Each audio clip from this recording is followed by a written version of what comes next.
বাদ দাও আপু, বেড়া মানুষ বেড়া মানুষ। আমাদের তো 2 দিন পরেই বিয়ে, এই মুহূর্তে আবার আপনি আমাকে ডাকলেন, তাও আবার রাত্রিবেলা। যদি কেউ দেখে ফেলে তাহলে তো মান সম্মান চলে যাবে। আমার একটা শর্ত আছে। আচ্ছা বলুন। বিয়ের পরে আমাকে কিন্তু প্রতি সপ্তাহে সপ্তাহে আমাদের বাড়িতে আসতে দিতে হবে। প্রত্যেক সপ্তাহে কেন, আপনি সপ্তাহে 1বার 2বার 3বার আপনার যতবার ইচ্ছা আসতে পারেন। আর শুধুমাত্র আমার সময়টুকু আমাকে দিলেই হবে। আচ্ছা। আরো কিছু জানার আছে আপনার? না, তবে একটা প্রশ্ন আছিল। হ্যাঁ, করতে পারেন। কোনো মেয়ের সাথে প্রেম করছেন? আরে না, কি কম, আমি তো কোনো মেয়ের দিকে তাকাই দিয়ে পারি না, তাকাইলে লজ্জা লাগে। আর প্রেম তো দূরের কথা, আপনাকে বিয়ে করলে আপনি প্রথম আমার প্রেম হবেন, আপনি শেষ। দুলা ভাই, হাই দুলা ভাই।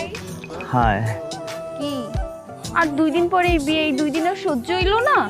এখনই রাত্রিবেলা দেখা করতে আসছেন? দুলা ভাইয়ের দেখি মতলব বালা না, রাত্রিবেলা তো আবার দেখা করতে আসছে। দোস্ত, এই 3জন হচ্ছে আমার শালিকা, আর